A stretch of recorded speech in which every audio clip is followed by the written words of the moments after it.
자, 고전시가 6강 페이지 56쪽 북천가 보도록 하겠습니다. 네, 수능 국어강사 이대건입니다. 네, 북천가 그러니까 이번 수특에 솔직히 말하면은 모의고사나 수능에 연계될 만한 작품이 작년에 비해서는 굉장히 적은 편입니다. 그나마 되게 중요하다고 사람들이 얘기하는 게 이제 북천가예요. 물론 저는 이 다음에 있는 우부가가 더 중요하다고 생각을 하는데, 우부가란다, 이제 이 다음에 있는 용부가가 더 중요하다고 생각을 하는데, 그 북천가 역시도 모의고사에 나올 만한 가사가 이제 진짜 별로 없어가지고 꽤나 좀 중요한 편이다라고 생각을 하긴 합니다. 잘 보셔야 돼요. 가사는 연계가 잘 되고, 지금까지 수능에서 EBS가 그러니까 고전시가에서 EBS 연계 안 된 적이 없어요. 그러니까 연계가 된다고 얘기를 한 이후로부터는 현대시든 둘 중에 하나 정도 연계되는 편인데 고전시는 거의 무조건 나온다고 보시면 돼요. 그래서 북천가 좀 잘 보셔야 되고요. 일단 21년도 수특에도 있었어요. 21년도 수특에는 이게 중략돼 있거든요. 후반부가 좀 실려 있었고요. 그리고 이게 엄청 길어요. 그러니까 A4 용지로 계산했었을 때에 14장 정도 되거든요. 엄청나게 길기 때문에 어느 부분이 나올 수도 있다. 그러니까 EBS에 없는 부분이 충분히 나올 수 있습니다. 전체적인 이야기는 뭐냐면 이 기행가사거든요. 배경 설명 드리면서 같이 갈게요. 김진영이라는 사람이 상소문을 올려요. 상소문을 올리고 유배를 갔는데 상소문을 올렸던 대상이 진짜 좀 나쁜 사람이어가지고 유배를 가긴 했으나 이게 정말로 이제 주변 사람들한테는 너 잘했다. 너 되게 올바른 도덕적인 일을 했구나 라고 평가를 받아요. 그리고 김진영 자체도 집안에 이제 어느 정도 돈도 있었고요. 유배지에 가면, 유배지가 뭐 딱히 있는 건 아닌데 랜덤하게 가거든요. 유배지에 가면 이제 그 마을 사또가 있어요. 이 사람이 정계에 복귀할 가능성이 크고 뭔가 아직 권력이 있는 집안이고 하면 그 사또가 되게 잘해줘요. 그러면 유배를 끝나고 복귀했을 때 그 사또를 데리고 서울로 이제 올라가 버리기도 하거든요. 근데 만약에 얘가 정계 복귀할 가능성이 없고 그냥 진짜 되게 나쁜 사람이고 하면 유배지에서 진짜 개처럼 지내요. 안조안에 10,000원 사라는 작품이 있어요. 얘 국고를 횡령했거든. 술집 간다고? 그래 걔는 진짜 개밥 훔쳐먹고 지내요. 근데 이 김진영은 그렇진 않다. 그래서 전반부는 유배지까지 가는 여정이 있어요. 그래서 기행가사에 가깝게 써져 있고요. 중간에는 갈등이 좀 있어요. 이게 뭐 어떤 갈등이 있냐면 난 유배를 왔는데 막 여기 사또는 기생이랑 놀자고 자꾸 얘기하고 그러니까 이제 이렇게 해주는 거지. 막 여기 있는 사람들은 나한테 글 공부를 알려달라고 하는데 난 유배를 왔는데 나는 유배에 온 사람처럼 사람들이 안 대하니까 이렇게 해도 되나? 하다가 이제 기생이랑 논단 말이야. 후반부에. 그러다 다시 기생하고 안 놀고 다시 열심히 유배하면서 어쨌든 근데 공부해요. 공부하고 자연 친화하고 어떻게 보면 유배라기보다는 자연 친화에 가까운 가사처럼 좀 진행이 되는 면이 있습니다. 일반적인 유배 가사는 아니죠. 네, 그래서 이게 되게 길게 써있기 때문에 이게 전반부 후반부 내용이 나눠서 좀 나올 수 있고 21년도 수특에서는 기생이랑 노는 부분 위주로 좀 실려 있었다라고 봅니다. 글이 길지만 다 번역돼 있어서 그렇게 어렵지가 않아서 가벼운 마음으로 좀 가시면 될 것 같고요. 기행가사는 여정, 어디를 갔는지, 견문, 무엇을 보고 무엇을 들었는지, 거기에 관련된 감상, 무엇을 느꼈는지 나눠서 생각하시고 문제는 어쨌든 감상 위주로 되게 많이 물어보는 편이고요. 그래도 기행가사에서 비유적인 특징을 사용을 하면 원관념이 있을 거 아닙니까? 네, 거의 무조건 나온다. 메인 포인트로 출제되는 부분이 요 구간이라고 생각하시면 됩니다. 자, 그럼 쭉쭉 읽어보도록 할게요. 본관과 초면이라 서로 인사 다 한 후에 본관이 하는 말이 자, 본관은 그 유배지의 이제 사또. 그러니까 나를 좀 잘해주는 사람이에요. 김교리 이번에 유배 죄 없이 온 줄을 북관수령, 그러니까 이 본관은 북관수령을 얘기합니다. 나는 네가 죄가 없어서 온 걸 알고 있다. 온 백성이 네가 죄가 없는 걸 알아서 울었다 해서 대사를 직접적으로 인용을 해버렸죠. 네, 싹 인용을 해버렸어요. 자, 그래서 온 백성이 울었으니 조금도 슬퍼하지 말고 나와. 그래서 나는 이제 북한 수령. 나와 그냥 놀자. 너 유배 왔지만 내가 되게 잘해줄게요. 악공기생 다 불러서 오늘부터 좀 놀자라고 얘기를 여기까지 대사를 인용을 좀 합니다. 그러자 김교리는 김진영을 얘기하는 거예요.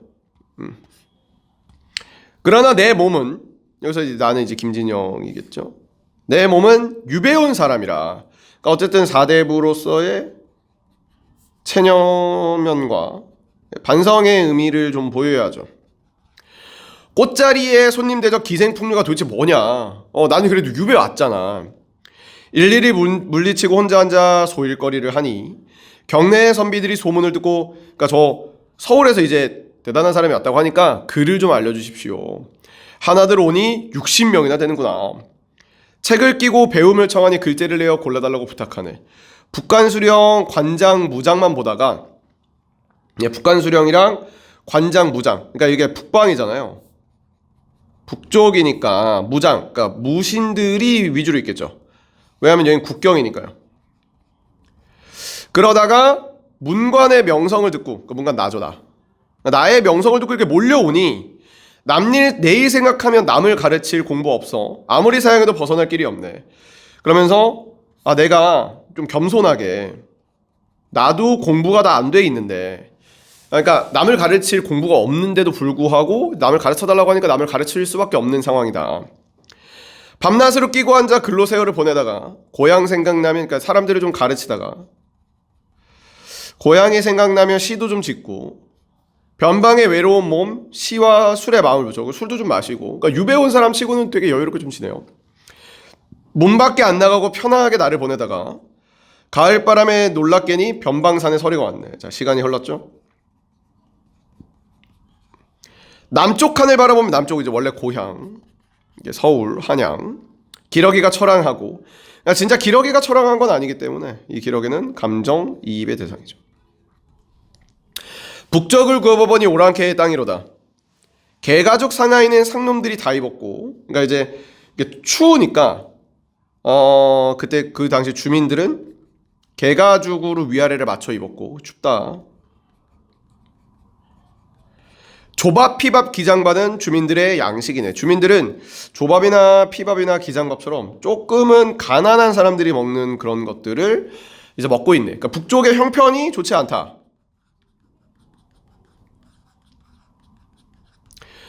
이제 본거를 적은 거예요. 기행가사 쪽에 가까우니까.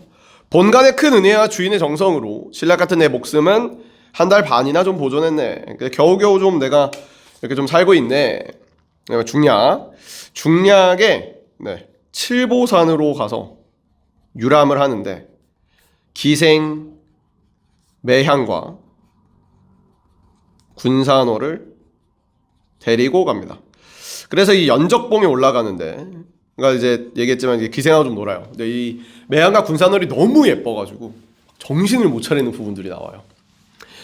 이 몸이 이룬 것은 신선의 동굴이라. 그러니까 이제 여기서부터는 이제 완전 흐름이 달라져가지고 중략 이후에는 기생과 노는 완전 자연친화.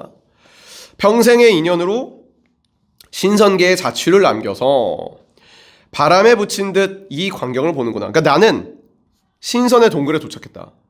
내가 평생 열심히 살았기 때문에 원인으로 하늘 신선계의 자취를 남겨보는구나. 실제로 신선계에 간 건 아니죠. 그만큼 좋은 곳에 왔다는, 무릉도원에 왔다 이런 뜻인데, 바람에 붙인 듯이 이 광경을 보는구나. 야, 그래서 내가 이제 열심히 살아가지고 신선계의 자취를 남겼다 이런 뜻.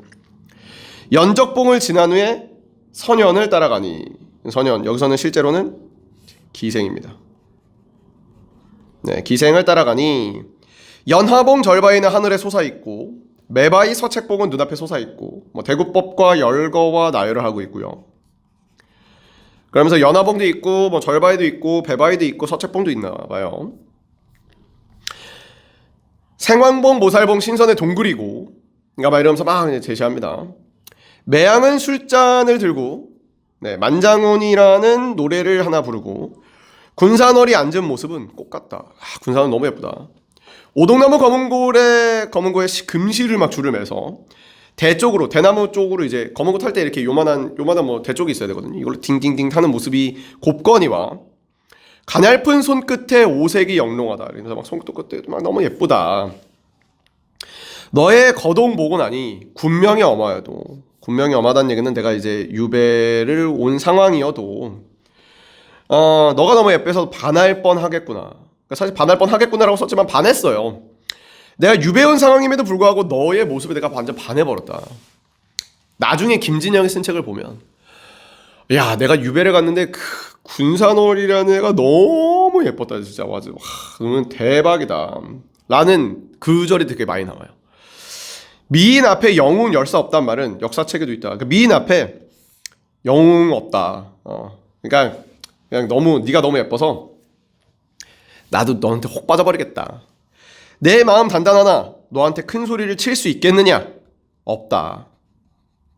너를 봐버린 것이 병이고 너를 안 보는 것이 오히려 약이다.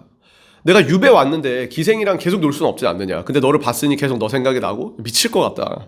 그러니까 너무 그런 얘기죠. 2000리 변경의 단정한 몸으로 귀한 살이 자란 거는 모두 네 덕이다. 양금의 악기 이름이에요. 검은고 같이.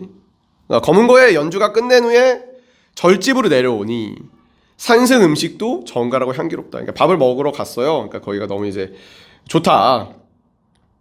이튿날 돌아오니 화상대에서 놀던 일이 전생인가 꿈속인가. 그러니까 화상대에서 이제 기생과 놀던 일이 꿈 같다. 하늘 끝에, 그러니까 이거는 이제 북쪽 끝이죠. 끝에 나그네는 나를 얘기하는 말입니다. 나는 내가 여기 와서 이렇게 될 줄 알았느냐. 흥이 끝나여 돌아와서 순호, 머슴이요. 머슴을 불러 분부하되 칠보산 유랑할 때는 본관이 불렀기에, 그러니까 내가 부른 게 아니에요. 그 사또가 불렀기에 기생을 데려갔지만 돌아와 생각하니 호사스러워 너무 불안하다. 그러니까 내가 유배해 온 처지에 기생과 놀고 있으니 굉장히 불안하다. 다시는 기생 오지 못하도록 단디 좀 이렇게 해라. 사대부의 정신이 좀 잘 드러나죠. 그래서 선비만 데리고 가서 이제 시를 짓고 술을 마시니 청사는 글이 되어 술잔에 떨어지고 녹수는 흐르는 물은 그림이 되어 종이 위에 단청이 되어 버렸다. 군산을의 고운 모습은 꿈에서 깬 것 같다라고 되어 있는 작품입니다. 그래서 유배를 와서 기생과 노는 부분, 그리고 끊임없이 갈등을 하는 부분들이 잘 그려져 있는 작품이고 꽤나 중요한 작품이라고 보셔야 합니다. 자, 그러면 여기까지 보도록 하겠습니다. 다음 시간에 보도록 할게요.